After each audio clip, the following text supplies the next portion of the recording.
I'm Chanel, this is Spirited Stardust, and today we're looking at the Love of Spreads Oracle deck by Amethyst Ascension.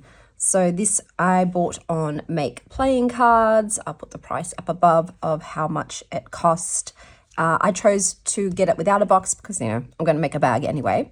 So the cardstock is Make Playing Cards linen cardstock, which is a very, very nice cardstock. I'll show you the backs. So these are the backs of the cards, and I will go through them. So this is a spread deck. So I will just flip through, just say what the name of the spread is, and then I will do a little spread with them because it's obviously a bit different today because it's a different type of deck. So here we've got 3-card spread with lots of different options of what you can do with the 3 cards. So that's fantastic. Oh, this is advertisement for Amethyst Ascension's other deck, which I will also be doing a walkthrough for. Okay, so here we have an abundance spread. So there's different amounts of cards, you know, in terms of how many cards there are. This one's called the contact, and there's an image, energy reading.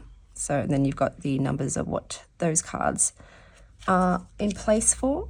Depression. So this deck has a variety of themes. Ancestry. Are they the one? The decision. Deity. The interview. Relationship dynamics. Land spirits. Moving forward. Spark of insight. Soulmate.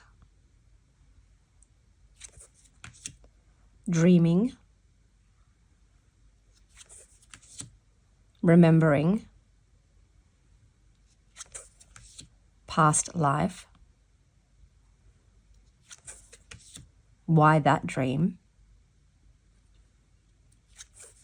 Needing to know. The shadow.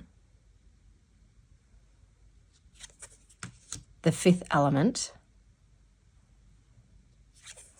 The flow of creation. Full moon in Aries. Full moon in Taurus. Full moon in Gemini. Full moon in Cancer. Full moon in Leo. Full moon in Virgo. Full moon in Libra. Full moon in Scorpio. Full moon in Ophiuchus. I'm going to have to look that up. Learn something new. Full moon in Sagittarius. Oh, is that extra star sign? I think it is. Full moon in Capricorn. Full moon in Aquarius. Full moon in Pisces. New moon in Aries. New moon in Taurus. New moon in Gemini. New moon in Cancer. New moon in Leo. New moon in Virgo. New moon in Libra. New moon in Scorpio. New moon in Ophiuchus. New moon in Sagittarius. New moon in Capricorn. New moon in Aquarius. New moon in Pisces. Chakra work. Root energy. Sacral energy. Solar plexus. Heart energy. throat energy, third eye energy, crown energy, and the daily draw. So it's also got some ideas of how to do a daily draw. So I will pick one. And that's kind of funny that I got the interview card. It shuffles beautifully. The Make Playing Cards linen is a lovely cardstock. So I got the interview spread, so I will do the interview spread. I'm going to use Brit's Third Eye Tarot for this, so because it's little. Okay, so the first question is, how do you see me? What are your strengths? What are your weaknesses? What are you here to teach me? Potential of our relationship. Okay, so here we've got in How Do You See Me, Knight of Cups, and that's kind of cute. So the Knight of Cups as a person, I would say, is a romantic. Okay, this is the charmer. This is someone who is very flirtatious, has emotional intensity, is sensitive and intuitive because it's the cup sign, so it's the water. I'd say also creative, very charismatic. On the flip side too, it could be, you know, wears their heart on their sleeve, maybe is seeking emotional connection and fulfillment in others rather than themselves, and can be maybe a little bit rose-colored glasses kind of thing.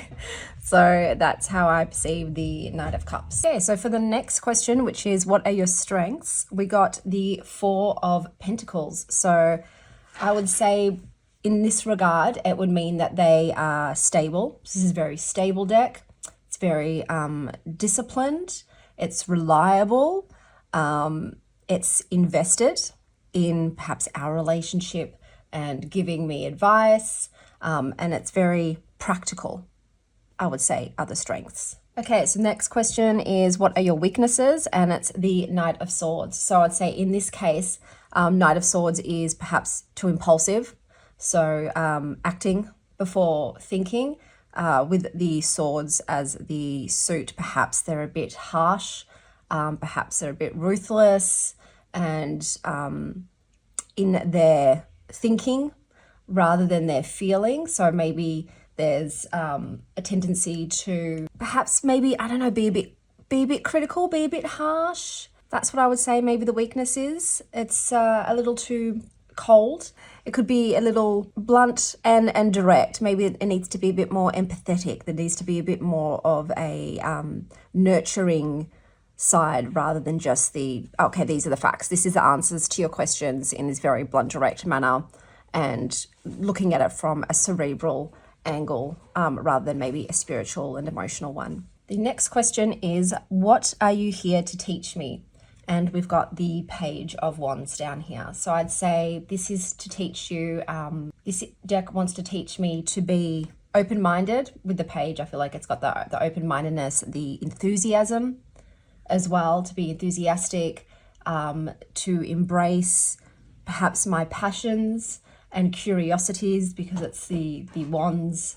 To have that youthful energy of learning and beginning, not being afraid to start, to be adventurous, and to follow my dreams and my passions, and to, you know, not be, and with this particular card, actually looking at the card, which I haven't done up to this point, to notice the beauty and the wonder around me, and that magic is everywhere and anything is possible. And then we've got the final question, which is what's the potential of our relationship? And it's got the Three of Cups here. So I would say that friendship is the potential of our relationship. You know, teamwork, shared happiness and victories, like that sense of accomplishing something together and being just in harmony and balance with each other. But I just, this card just, it's joyous, you know, they're all cheersing, they're all celebrating. So the potential of this relationship is just one of just mutual appreciation,